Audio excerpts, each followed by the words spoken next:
പോൾസൻസ് coke Dhurandhar Hindi ഫിലിമാണ്. Spy action thriller.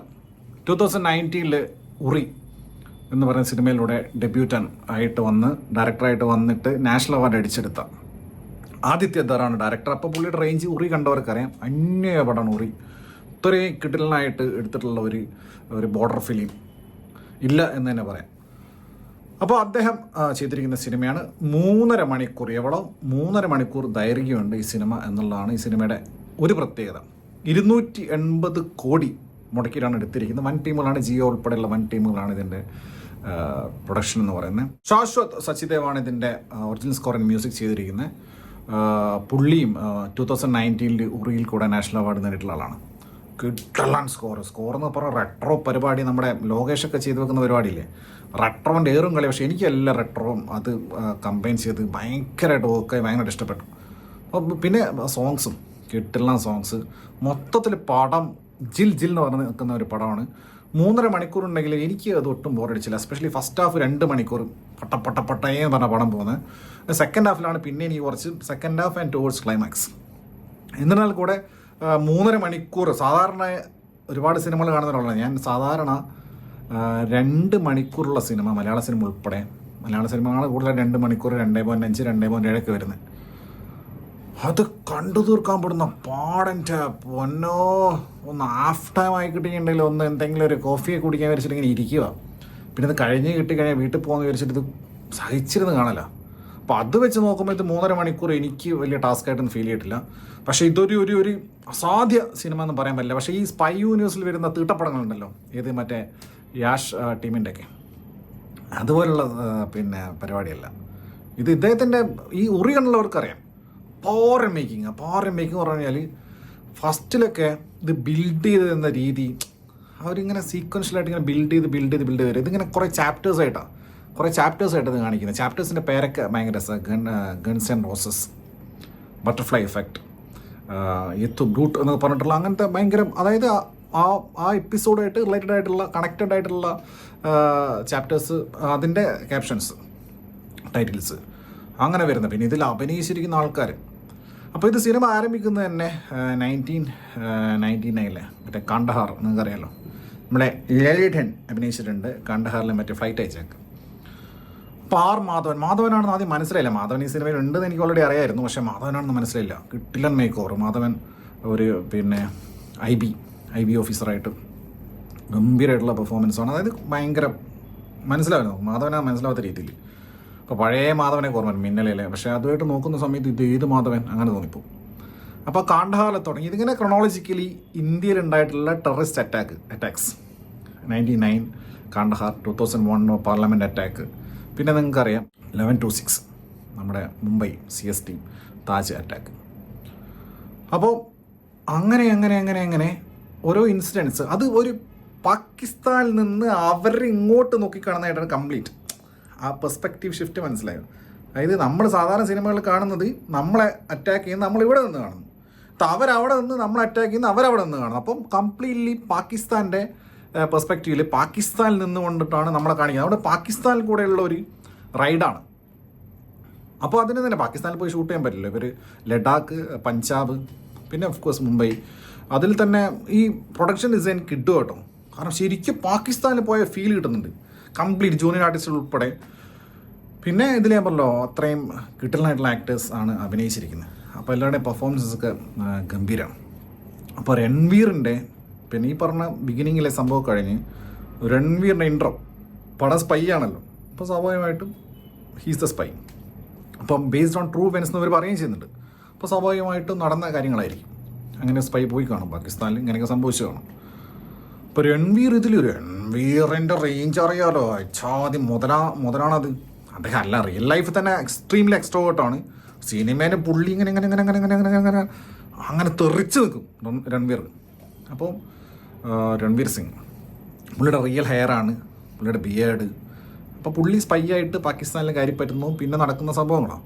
അപ്പോൾ അത് ഒരു യൂഷ്വൽ സ്പൈ എങ്ങനെ വർക്ക് ചെയ്യുന്നു എന്നുള്ള പരിപാടിയൊക്കെ തന്നെയാണ്. പക്ഷേ ഇദ്ദേഹത്തിൻ്റെ മേക്കിംഗ്, ഈ ആദിത്യ ധറിൻ്റെ മേക്കിംഗ് എന്ന് വെച്ച് കഴിഞ്ഞാൽ, അതായത് റിയൽ OG ഫയറിങ്, അതുപോലെ തന്നെ എക്സ്പ്ലോഷൻസ്, ചേസിങ്, പിന്നെ വയലൻസ് കണ്ട് കണ്ട് നമ്മൾ കിരിൽ തുടങ്ങി നമ്മുടെ മലയാളത്തിലെ മാർക്കോല വരെ മറ്റേ തൂക്കുകട്ടയുണ്ട് തലയടിച്ച് പൊട്ടിക്കുക, തല തെറിച്ച് പോവുക, തല പൊട്ടിത്തെറിക്കുക, ബോഡി മൊത്തം പൊട്ടിത്തെറിക്കുക. നമ്മൾ പണിയിൽ ലാസ്റ്റ് കണ്ടില്ലേ.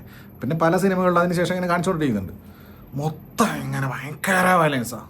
അതായത് വയലൻസ് ഇഷ്ടപ്പെടുന്ന ആൾക്കാർക്ക് അങ്ങ് സാധനം വരും, അതുപോലത്തെ വയലൻസാണ്. അപ്പോൾ ഇത് ഏജ് റെസ്ട്രിക്ഷനിലാണ്, അതുകൊണ്ട് കുട്ടികളൊന്നും കാണാതിരിക്കും, അത്രേ ഉള്ളൂ. അപ്പോൾ അങ്ങനെയുള്ള പരിപാടി ഇതിൽ എനിക്ക് എന്നെ ഞെട്ടിച്ചതാ. രോമം പൊങ്ങിയ കഥാപാത്രവും രോമം പൊങ്ങിയ ആക്ടിങ്ങും. എൻ്റെ പൊന്നെ, അക്ഷയ് ഖന്ന യച്ഛാതി അക്ഷയ് ഖന്ന. 50 വയസ്സായിട്ടുള്ള പുള്ളിക്ക് എന്തോരം റോൾസ് എനിക്ക് കിടക്കുന്ന അറിയാം. ചാവേൽ ഞെട്ടിപ്പോയതാ. ചാവേൽ അക്ഷയ് ഖന്ന എന്ന് മനസ്സിലാവാൻ തന്നെ കുറേ സമയം എടുത്ത്.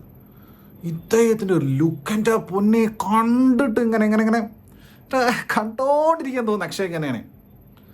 പുള്ളി ഒരു പാകിസ്ഥാനിലെ ഒരു ലീഡറായിട്ടാണ്, ഒരു ഗാങ്സ്റ്ററും ലീഡറുമായിട്ടാണ്. അപ്പോൾ ഇത് കറാച്ചി ലാറി, അവിടുത്തെ ഓപ്പറേഷൻ ലാറി എന്നാണ് അറിയപ്പെടുന്നത് ഈ പരിപാടി. അപ്പോൾ അവിടുത്തെ പരിപാടികൾ, പിന്നെ അഫ്ഗാനിസ്ഥാൻ, പിന്നെ ബലൂചിസ്ഥാൻ, ഇങ്ങനെ കുറേ ഉണ്ട്. അപ്പോൾ ഇതെന്താ വെച്ച് കഴിഞ്ഞാൽ ഇദ്ദേഹത്തിൻ്റെ ഒരു ഇൻട്രോ ഉണ്ട് എൻ്റെ പോന്നെ, യച്ഛാതി ഇൻട്രോ. ഇദ്ദേഹത്തിൻ്റെ ആറ്റിറ്റ്യൂഡ്, ഇദ്ദേഹത്തിൻ്റെ ഫേസിൽ തന്നെയുള്ള സാധനം ഉണ്ടല്ലോ, അത്ര റോ ആയിട്ട് ആ ജോലൈനും ഫേസിൻ്റെ ഡെഫിനിഷനും പുള്ളിയുടെ നോട്ടും പിന്നെ ആക്ടിങ്ങിൻ്റെ ലെവലിൽ ഒരു രക്ഷയില്ല. അക്ഷയ്ക്ക് ഒരു രക്ഷയില്ല. അതുപോലെ പരിപാടി. പുള്ളിയുടെ സിനിമ കണ്ടുള്ളവർക്ക് അറിയാം. പുള്ളീനെ ഇങ്ങനെ കാണുന്ന പക്ഷേ പുള്ളിയുടെ സ്വാഗ് എന്ന് പറഞ്ഞിട്ടുണ്ടല്ലോ, രൺവീർ വരെ തോറ്റും. രൺവീറിൻ്റെ സ്വാഗ് അറിയാലോ. അക്ഷയ് ഖന്നൻ്റെ സ്വാഗ് എന്ന് വെച്ച് കഴിഞ്ഞാൽ അന്യ സ്വാഗ്.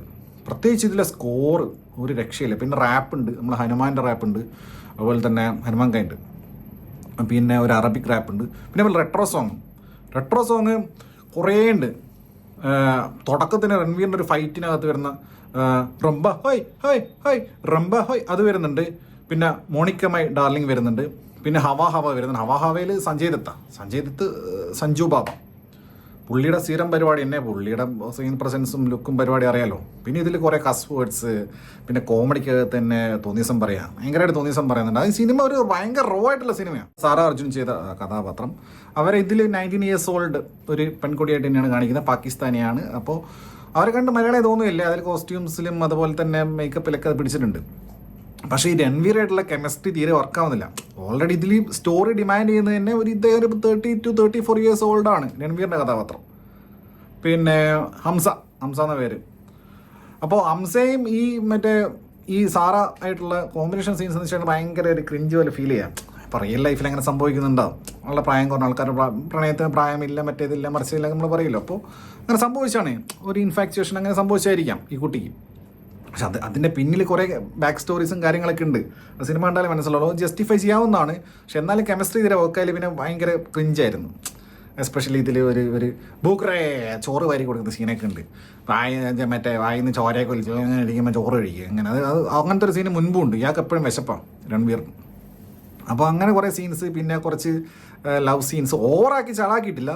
എന്നാലും കുറച്ച് ആ ഒരു ട്രാക്ക് ഈ സിനിമയായിട്ട് അങ്ങ് ഒത്തുപോകുന്നില്ല. കുറച്ചുകൂടെ കുറയ്ക്കായിരുന്നു. മൊത്തത്തിൽ സിനിമയുടെ ഡ്യൂറേഷൻ കുറയ്ക്കായിരുന്നു. 3.5 മണിക്കൂറൊക്കെ ഒരാളെ ലൈഫിൽ സ്പെൻഡ് ചെയ്യാൻ പറ്റുമോ? ഇത് ഷോയിലേക്ക് ഇറങ്ങിയ കാലത്ത് ആൾക്കാർ കണ്ടു കാണും. ഇപ്പോൾ ഇത്രയും ബിസി ലൈഫിൽ 3.5 മണിക്കൂർ എന്നാലും ഹൗസ്ഫുള്ളായിരുന്നു. ഫുൾ ഹിന്ദിക്കാർ കൂടെ ഇരുന്നിട്ടാണ് കണ്ടേ, ഫുൾ ഹിന്ദിക്കാരായിരുന്നു.